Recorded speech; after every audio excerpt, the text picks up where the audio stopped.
साठी असली पाहिजे. आरजेपीए काय आहे?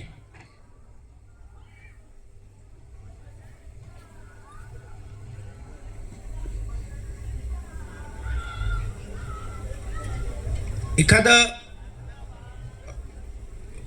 14 एप्रिलचा जो कार्यक्रम होता त्या कार्यक्रमामध्ये मी काल सकाळी पण होतो, काल रात्री पण होतो.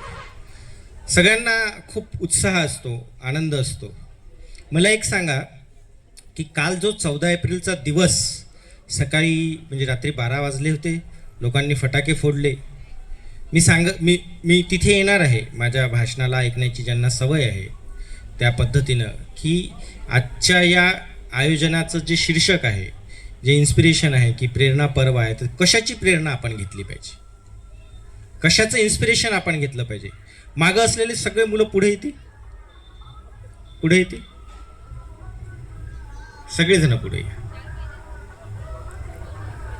तर कालचा जो कार्यक्रम होता 14 एप्रिल, डॉक्टर बाबासाहेब आंबेडकर यांची जयंती होती.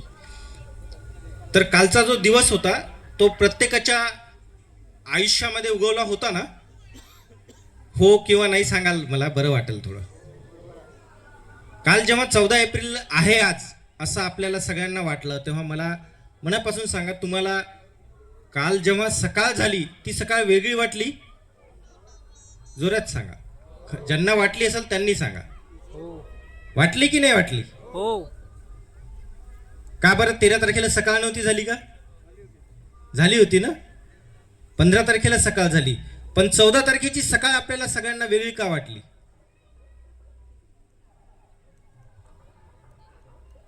आपल्याला 14 तारखेला झालेली सकाळ आपल्या सगळ्यांना वेगळी वाटली. त्याचं कारण होतं की 14 तारखेला डॉक्टर बाबासाहेब आंबेडकर या महामानवाने जो जन्म घेतला, त्याने त्याचा जन्म ज्या म्हणजे भुकेल्याला भाकर मिळावी, ज्याला सन्मान नाही आहे त्याला सन्मान मिळावा, यासाठी ज्यानं आपलं संपूर्ण आयुष्य समर्पित केलं होतं, त्याचा तो जन्मदिवस होता. आणि त्या जन्मदिवसाची प्रेरणा अनाहूतपणे आपल्या सर्वांच्या नसानसांमध्ये, आपल्या विचारांमध्ये, आपल्या कृतीमध्ये भिनत होती. आणि हे जे सगळं होणं होतं, अनुभवणं होतं, ते त्यामुळे ती सकाळ वेगळी होती. आणि ही सकाळ जर एका व्यक्तीच्या जन्मानं झालेली आहे, त्या जयंतीला आपल्याला असं वाटत असेल, तर त्याच्या विचारानं अशा अनेक सकाळी आपल्याला उगवता आल्या पाहिजे, अशा अनेक सकाळी आपल्याला देता आल्या पाहिजे. आणि त्या प्रेरणेने राष्ट्रपिता ज्योतिबा फुले अभ्यासिकाची निर्मिती झाली की राष्ट्रपिता ज्योतिबा फुले अभ्यासिका ही चळवळ त्या विद्यार्थ्यांसाठी असली पाहिजे जे संसाधन रहित आहे, ज्या विद्यार्थ्यांना असं वाटतं की मला माझ्या आयुष्यामध्ये काहीच नाही आहे. जिथं काहीच नाही आहे तिथं सर्व काही आहे, आणि ते सर्व काही म्हणजे राष्ट्रपिता ज्योतिबा फुले अभ्यासिका. याचे अनेक शेकडो उदाहरणं आहेत. आणि शब्दांमध्ये फक्त बोलणं याच्यासाठी माझी ओळख नाही आहे. मी जर बोललो तर ती कृती आहे, तो परिणाम आहे, ते स्वरूप आहे. हे आपल्या सगळ्यांना त्याची अनुभूती पण आहे की नाही आहे? नाही आहे वाटते, म्हणून टाळ्या नाही वाजवल्या तुम्ही. तर हा जो परिवार आहे, राष्ट्रपिता ज्योतिबा फुले अभ्यासिकेचा परिवार आहे, याला आपण परिवार का म्हणतो? याला लायब्ररी का नाही म्हणत? याला अभ्यासिका का म्हणतो? ही पे बॅक टू सोसायटी का आहे? किती लोकांना असं वाटते, किती लोकांना असं वाटते की मी नोकरी लागली म्हणजे मी माझं सगळं काम झालं, मी संपलं, म्हणजे माझा जो उपयोग होता या अभ्यासिकेतून जे घ्यायचं होतं मला ते मिळालं, आता मी मोकळं झालं पाहिजे, बाजूला गेलं पाहिजे, असं अनेकांना वाटते. कारण नोकरी लागल्यावर सर्वात घातक गोष्ट काय होते माहिती आहे का तुम्हाला? ज्यांना नोकरी लागली आहे त्यांच्यासाठी सांगतो. त्यामुळे मी त्या मुलांना असं म्हणत नाही की ज्या मुलांना नोकरी लागली नाही आहे त्यांनी काय करावं, त्यांच्याबद्दलही बोलणार आहे. पण आजचा दिवस, आज या सगळ्यांना इथे सन्मानाने आपण बोलवतो, कारण हे मागच्या वर्षी तिथे होते. पुढच्या वर्षी मला याच्यातले काही मुलं इथं पाहिजे.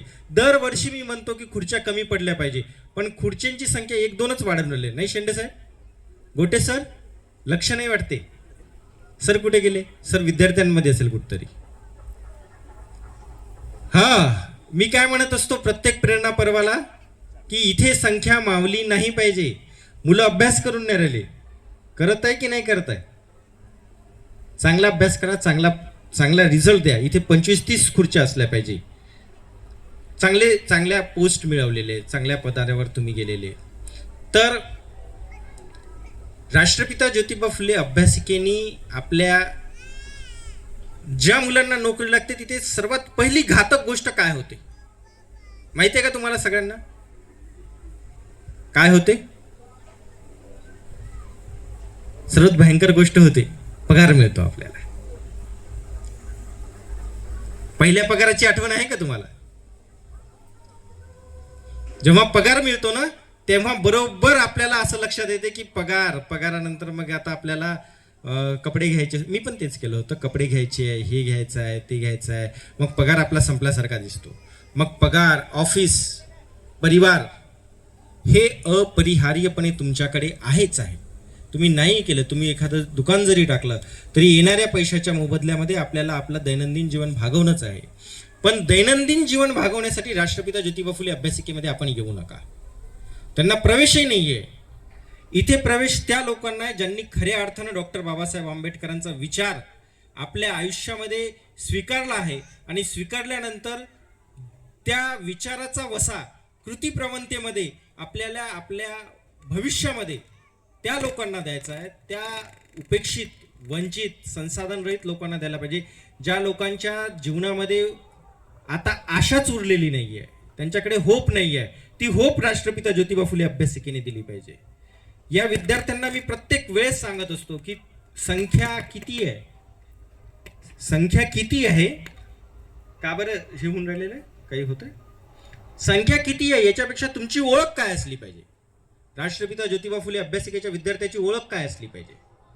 त्याची ओळख असली पाहिजे त्याचं वागणं, त्याचं बोलणं, त्याची शिस्त,